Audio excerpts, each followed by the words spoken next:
Hello friends, welcome back to my channel. तो लेकर आ गई हूँ मैं आप लोगों के लिए एक न्यू इंटरेस्टिंग सी सीरीज जो कि कल के डेट पर रिलीज हुई है और मुझे इस सीरीज का काफी टाइम से वेट था। इस ड्रामे का नाम है मिस्टर बैड, जिसमें हमारी मेन फीमेल लीड नेंजिंग की टकरार होगी एक सुपर नेचुरल पावर वाले एंशिएंट लड़के जुआन से। हमारी नेंजिंग ने ही गॉड से विश की थी कि उसे अनफॉरगेटेबल लव मिल जाए और उसकी इसी विश को पूरा करने के लिए गॉड ने आज से 5000 साल पहले की एरा से जुआन को टेलीपोर्ट किया, जो कि हमारी स्टोरी का मेन लीड है और अपने एरा का सबसे खतरनाक फाइटर। इंसानों की जान लेने में उसे जरा भी झिझक महसूस नहीं होती और ना ही उसे किसी पर रहम आता है। तो गाइस, स्टार्ट करते हैं हमारे इस सीरीज का फर्स्ट एपिसोड, जिसमें आपको फैंटेसी, कॉमेडी और रोमांस देखने को मिलेगा। एपिसोड के स्टार्ट में हमें नेंजिंग को दिखाया जाता है, जो कि 22 इयर्स की काफी कूल और ब्रेव लड़की है। इस छोटी सी एज में उसने ऑनलाइन एक नॉवल पब्लिश किया है, जिसमें उसने अपने आइडल जूकेन को हीरो बनाया और अपने ही नाम वाले कैरेक्टर यानी नेंजिंग को उसकी हीरोइन। जूकेन जो कि एक बहुत बड़ा नॉवल ऑथर है, जिसकी आज फैंस के साथ मीटिंग होने वाली थी। नेंजिंग भी उसका ऑटोग्राफ लेने के लिए मीटिंग में जाने ही वाली थी कि आज इतने सालों बाद उसे भी कोई लड़का मिला जो उसे फ्लर्ट करने की कोशिश कर रहा था, वरना तो आज तक किसी भी लड़के ने उससे बात तक करने की हिम्मत नहीं की। यहाँ एक चोर लड़की का बैग लेकर भागता है, जिसे हमारी नेंजिंग काफी ब्रेवली पकड़ के बुरी तरह से पीटने लगी। जिस तरह से ये चोर की हड्डियां तोड़ रही थी, वो लड़का भी देखकर भाग गया। आखिर यही तो वजह है कि आज तक किसी भी लड़के ने उससे फ्लर्ट करने की कोशिश नहीं की। नेक्स्ट सीन में नेंजिंग यही बात अपनी बेस्ट फ्रेंड को बताती है कि इतने सालों के बाद उसे एक लड़का मिला था, वो भी हाथों से निकल गया। अब तो ऐसा लगता है मैं सिंगल ही मरूंगी। खैर, इसके अलावा उसके पास एक खुशखबरी भी थी कि उसने एक्स कल्चर यानी जूकेन की कंपनी में जॉब के लिए अप्लाई किया है। वो भी कोई मामूली सी जॉब नहीं, बल्कि कंपनी के प्रेसिडेंट यानी जूकेन के असिस्टेंट बनने के लिए, जो कि उसका हमेशा से ख्वाब था। उसकी फ्रेंड ये बात सुनकर काफी ज्यादा खुश हो जाती है, उसे मोटिवेट करने लगी कि चाहे तुम्हारा सिलेक्शन नहीं भी होता, लेकिन तुम अपने आइडल के साथ काम करने के लिए अपनी पूरी कोशिश करना। आफ्टर दैट नेंजिंग हैप्पी होकर घर आती है। मॉम तो घर पर नहीं थी, लेकिन वो अपने डैड और भाई के लिए उनके फेवरेट फ्रूट लेकर आई थी। वैसे तो ये दोनों इस दुनिया से गुजर चुके हैं, मगर नेंजिंग खुद को ऐसा फील होने नहीं देती और इन दोनों से अपनी सारी बातें शेयर करती है। हमारी नेंजिंग जूकेन की इतनी बड़ी फैन है कि उसकी पिक्चर्स भी घर में लगा रखी थी और उसकी ऐसी कोई भी नॉवल नहीं बची जो नेंजिंग ने अभी तक रीड ना की हो। आफ्टर दैट वो अपने ऑनलाइन पोस्ट किए हुए नॉवल के रिव्यूज देखने लगी, जिसपे उसे कुछ खास अच्छे कमेंट्स नहीं मिले थे। लोगों ने कहा कि ये तो बहुत सिंपल सी लवी डवी रोमांस वाली स्टोरी है, जिसमें विलन का भी कोई खास रोल नहीं। और भला ऐसी स्टोरी को कौन पसंद करेगा जिसमें विलन का कोई बड़ा रोल ही ना हो और ना ही उसमें किसी तरह का सस्पेंस हो। इतने बैड रिव्यूज देखने के बाद नेंजिंग कहने लगी, तो तुम लोगों को लगता है कि मेरा बनाया हुआ विलन जुआन वीक है? अब देखना तुम लोगों के सामने एक बड़ा डेविल आएगा। अपने नॉवल को मॉडिफाई करते हुए जुआन के रोल को काफी ज्यादा बुरा बना दिया, सुपर नेचुरल पावर्स दी, एक बड़ा डेविल बना दिया जो हजारों को खत्म करने के लिए अकेला ही काफी हो। ना ही उसे किसी को मारते हुए उस पर तरस आता है और ना ही वो रहम नाम की चीज को जानता है। यहाँ तक कि नेंजिंग और जूकेन की शादी की सबसे बड़ी रुकावट भी जुआन है।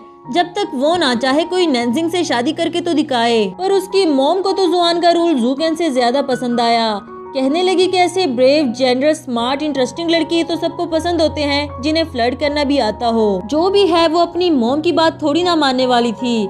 जुआन सिर्फ उसके लिए एक विलन और बैड बॉय है। नेक्स्ट सीन में हमें नेंजिंग को फेरी पार्क में दिखाया जाता है, जिसके बारे में ये बात काफी ज्यादा फेमस है कि यहाँ का जो भी विश मांगोगे वो पूरी हो जाएगी। वो अपनी कल की इंटरव्यू पास होने की विश करती है। साथ ही वहाँ एक एजेड मैन को देखते हुए बोली, तुम्हें यहाँ मैं बचपन से देखती आ रही हूँ, अगर पैसे ही कमाने हैं तो कहीं और जाओ ना, यहाँ तो तुमने 1 रुपया भी नहीं कमाया। वो बोला, तुम्हें कितनी बार बताया है कि मैं यहाँ पैसे कमाने के लिए नहीं बैठा, अपना ये कॉइन इस पानी में गिराओ, तुम्हें सब कुछ पता चल जाएगा। इस पर नेंजिंग भी कहने लगी कि हाँ, तो मैंने भी कितनी बार तुम्हें बोला है कि मेरा कॉइन चुराने की कोशिश मत करना। दूसरी तरफ हमें एक कपल दिखाया गया जो कि अपने प्यार और हमेशा साथ रहने की विश कर रहे थे।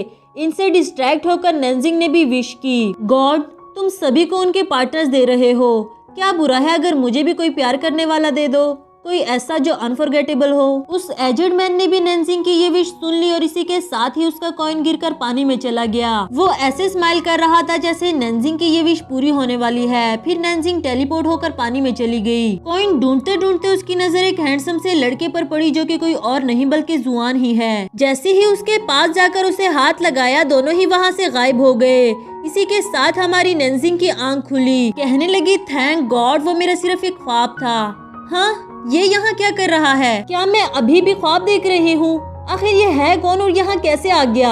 ये तो अभी भी जिंदा लग रहा है, मुझे इसे हॉस्पिटल ले जाना चाहिए। इसके साथ ही उसे उठाते हुए हॉस्पिटल ले जाने लगी। साथ ही कहती है कि ये तो किसी नॉवल का सीन लग रहा है, जब लड़की मेन लीड को हिस्टोरिकल कस्टम में देखकर उसको रेस्क्यू करती है और रेस्क्यू करने के बाद उस लड़के को भी लड़की से फर्स्ट साइट में ही प्यार हो गया और एट लास्ट ये लड़का मेरे लिए जान देने को भी तैयार हो। वो ऐसे ही बड़बड़ाती है और यहाँ जुआन भी सेंसेस में आकर उसकी बातें सुन रहा था। सोचने लगा कि ये लड़की कौन है और मैं यहाँ कैसे आ गया। फिर जैसे ही नैन्सिंग की नजर पड़ी उसको उतारते हुए बोली, तुम कब होश में आए और मुझे बताया क्यों नहीं? कब से तुम्हें उठा कर ला रही हूँ, कितने भारी हो तुम। चलो अच्छा ही हुआ कि तुम ठीक हो, अब मैं घर जा रही हूँ। जुआन उसका हाथ पकड़ते हुए बोला, ऐसे कैसे?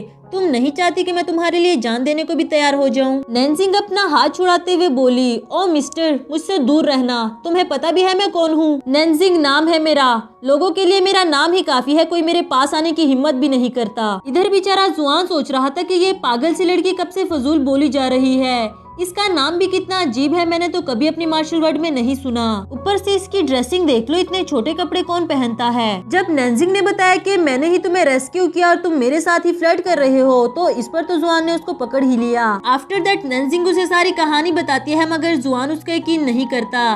कहने लगा कि ना तो मेरे कपड़े गीले हैं और ना ही मेरे बाल, फिर तुम ये कैसे कह सकती हो कि तुमने मुझे यहाँ से निकाला।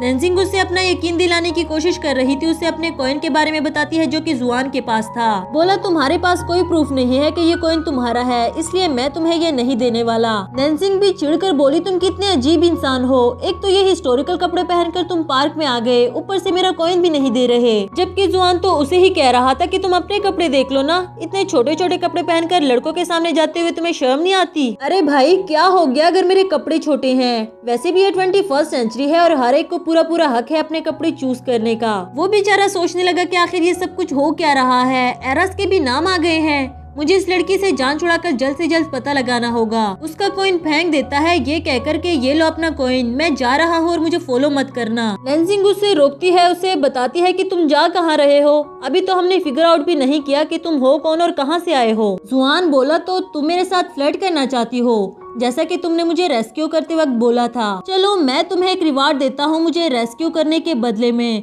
ये कहकर जुआन उसे किस करने लगा। नैन्सिंग बोली, नहीं नहीं, मैं ऐसा कुछ नहीं चाहती, मैं तो बस एक नोवेल का सिनेरियो इमेजिन कर रही थी। वो बैठी अपनी सफाइयाँ देती रही और इधर जुआन चला जाता है। रास्ते में जाते हुए सोच रहा था कि ये दुनिया इतनी जल्दी कैसे बदल गई। वहीं लड़कियां उसे रोड क्रॉस करने से रोकती है बिकॉज ग्रीन सिग्नल था। अब तो वो और भी ज्यादा कंफ्यूज हो गया। दूसरी तरफ वो एजेड मैन कॉल पर ऊंची आवाज में कह रहा था कि तुम्हें परेशान होने की जरूरत नहीं, तुम जल्दी ही उससे दोबारा मिल लोगे जिसके लिए तुम्हें यहाँ लाया गया। यानी कि वो सब कुछ पहले से ही जानता था।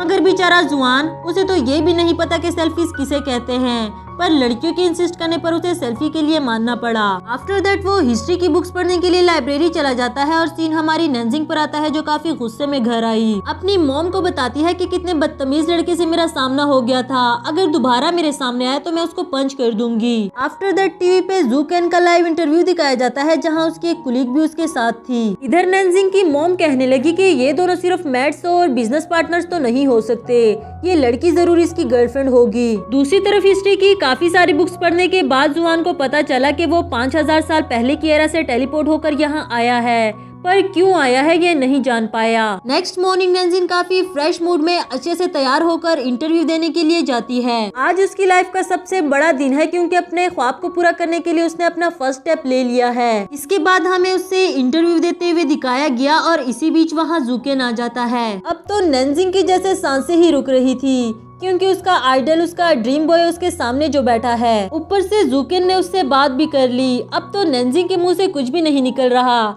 जबकि वो खुद से कहती रही कि मैं इतनी डरपोक तो नहीं, प्लीज कुछ तो बोलो, कुछ तो बोलो। लेकिन अच्छा हुआ कि इसके जवाब देने से पहले जूकेन को वहाँ से जाना पड़ा और इसे भी रिलीफ मिला। नेक्स्ट सीन में हम ये किंग को देखते हैं जिसे नैन्सिंग काफी ज्यादा इंटरेस्टिंग लगी, पर उसका तो मूड ऑफ था क्योंकि उसका इंटरव्यू अच्छा नहीं हुआ। इधर बेचारा जुआन बुक्स पढ़ कर पागल हो गया है कि आखिर वो यहाँ क्यों आया और अगर आ ही गया है तो यहाँ से वापस कैसे जाएगा, पर वो नहीं जान पाया। सीन आता है नैन्सिंग पर। घर आते हुए उसका हील फंस गया, इससे पहले कभी उसने हील पहने भी नहीं थे। इधर एक कपल उसे देखकर भी उसकी हेल्प नहीं करता, जिस पर वो खुद से ही कहने लगी कि तुम लोग थोड़ी देर अपना रोमांस बंद नहीं कर सकते, मेरी हेल्प कर दो ना प्लीज। इसी के साथ ही टाइम स्टॉप हो गया और उसकी यह आवाज पहुंच जाती है जुआन के पास। उसे भी कुछ समझ नहीं आई मगर फौरन से टेलीपोर्ट होकर इसके पास पहुंच आया। यहाँ एक लड़की उसे फ्री में एक फ्लावर देती है और जुआन नंजिंग को देखकर सोचने लगा कि कहीं ये सब कुछ इसकी वजह से तो नहीं हो रहा। उसके पास जाकर उसे ये फूल देता है और एक बार फिर से उसका नाम पूछने लगा। नंजिंग ने उसे अपना नाम बताया जिस पर वो कहने लगा तो तुम ही वो लड़की हो जो मुझे मेरे सवाल का जवाब दे सकती है। इसी के साथ हमारा फर्स्ट एपिसोड खत्म हुआ।